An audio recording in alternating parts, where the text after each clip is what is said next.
Sizning fikringizcha, dabdabali hayot va katta boylik faqat arab sheyxlariga tegishli deb o'ylaysizmi? Meksika narkobaronlari o'zlarining chiroyli va dabdabali hayotlari bilan arab sheyxlaridan aslo qolishmaydi. Hatto ular dunyodagi eng badavlat odamlar hisoblanishadi. Bugungi dasturimizda dunyodagi narkobaronlar qanday hayot kechirish to'g'risida bilib olishingiz mumkin. Demak, assalomu alaykum. Mo'jizaviy dunyo e'tiboringiz markazida.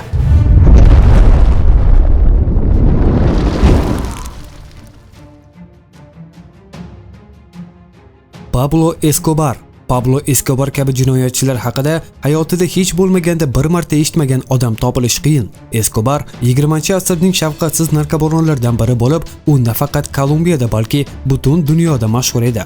Mashhur jinoyatchi giyohvand moddalarning noqonuniy aylanmasini ko'plab usullarni qo'llagan. Uning ajoyib g'oyalaridan biri jinsiylarni suyuqlik orqali niqoblab, keyinchalik AQShga jo'natish edi. 30 yil ichida Pablo dunyodagi eng boy odamlardan biriga aylandi. Uning boyligi 30 milliard dollardan oshib ketdi. Politsiyadan qochib ketishdan oldin Pablo 20 kvadrat kilometrlik dala hovlisiga ega edi. Dala hovliga kirish qismi esa Piper yo'lovchi samolyotining aniq nusxasi bilan bezatilgan edi.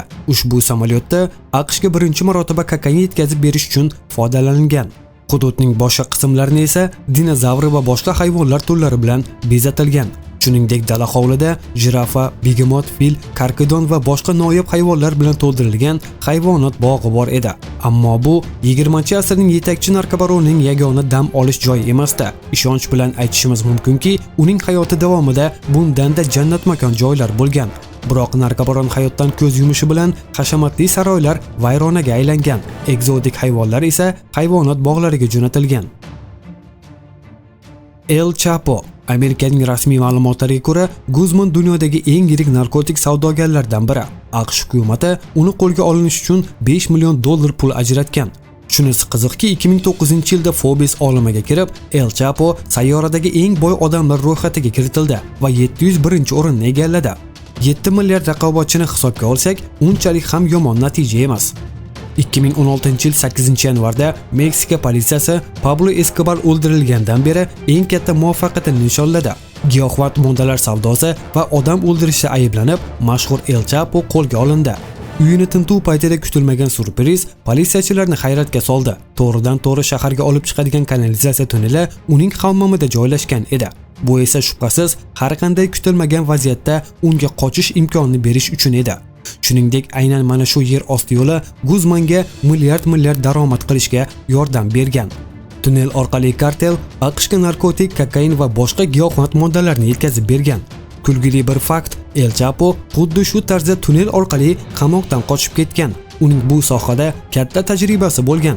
Uning kamerasi video kuzatuv nazorat ostida bo'lgan, lekin ular otishmaga tayyor bo'lmagan. Tunnel qamoqxona yaqinidagi qurilish maydonchasiga olib keldi. Tunnelga yaqinlashganda esa El Chapo noma'lum tarafga g'oyib bo'ldi. Qidiruvlar vaqtida zirhlangan mashinalar bilan birga butun bir avtopark topildi. Eng qizig'i, ularning orasida Meksika politsiyasi mashinasining namunasi ham bo'lgan. Bu transport esa jinoyatchiga noqonuniy ishlarni amalga oshirishga yordam bergan. Teodor Mavritio kokain kontrabandasi bilan shug'ullangani uchun o'zining tepalikda joylashgan uyida hibsga olingan. Chiroyli ko'kalamzor bilan o'ralgan hashamatli uyda boshqa narkobaronlar kabi yashardi. Uyning orqa hovlisida O'rta dengiz uslubida qurilgan hashamatli hovuz mavjud. Uyning yer ostida esa jakuzi joylashgan edi.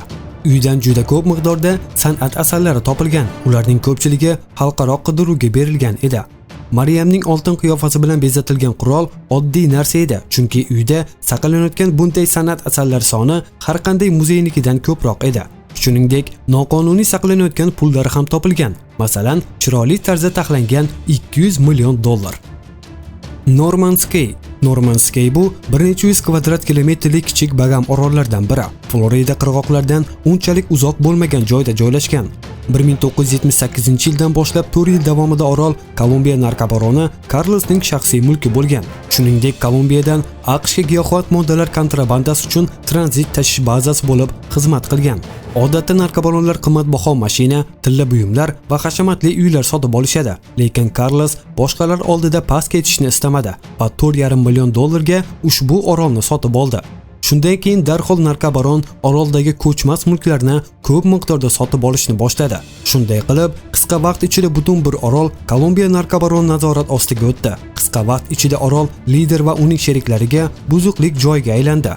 Orolda giyohvand mafiyasining hukmdorligi tugashi Brian Rossning Bagam hukumatiga yozgan korrupsiya haqidagi hisoboti bo'ldi. Aytishlariga qaraganda o'sha paytni yodga soluvchi qolib ketgan yagona narsa giyohvand moddalar bilan to'ldirilgan, uchish joyiga yetib bora olmagan reaktiv samolyot va vayron qilingan villalar.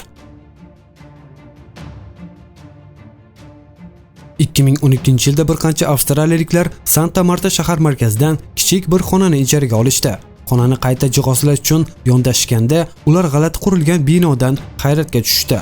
Bino 1970-yilda qurilgan bo'lib, narkobaronning boshpanalaridan biri sifatida ishlatilgan. Shuningdek, bu yerga tez-tez Pablo Escobar ham tashrif buyurgan.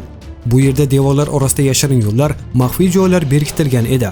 Katta miqdordagi pulni saqlash kartelning asosiy muammolaridan biri bo'lgan. Chunki ular bir vaqtning o'zida 50 million dollar naqd pulga savdo qilishardi.